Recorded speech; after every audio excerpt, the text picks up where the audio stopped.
All right, picture this. The ancient land of Canaan. A guy named Jacob, you might also know him as Israel, has settled down there with his massive family. And I mean, massive. 12 sons.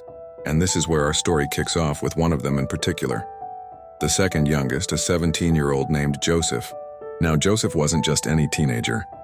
He was his dad's favorite. Like, really the favorite? Jacob was old when Joseph was born, and he just doted on this kid.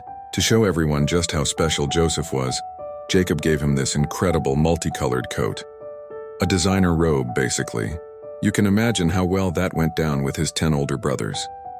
They saw that coat, they saw the special treatment, and they couldn't stand it. The jealousy was so thick you could cut it with a knife. They couldn't even manage to say a nice word to him. It was a household simmering with resentment. And Joseph, well, let's just say he didn't exactly help the situation. One night he has this crazy dream, and instead of maybe, I don't know, keeping it to himself, he runs right to his brothers. Guys, listen to this dream I had, he says. We were all out in the field, tying up bundles of grain, right? And suddenly my bundle of grain just stood up straight, and all of your bundles gathered around and bowed down to mine. Silence. You could hear a pin drop. His brothers just stare at him furious. Oh, really? They say, dripping with sarcasm. So you think you're going to rule over us? You think you're going to be our king? And yeah, they hated him even more after that. You'd think Joseph would learn his lesson, right? Read the room, dude. But nope. Not long after, he has another dream. And guess what he does? He tells them again.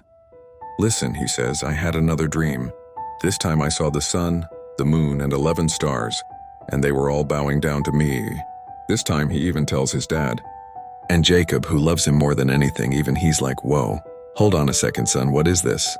You think me, your mother, and all your brothers are going to come and bow down to the ground in front of you? Jacob scolds him, but the story says he kept the matter in mind. He was thinking about it.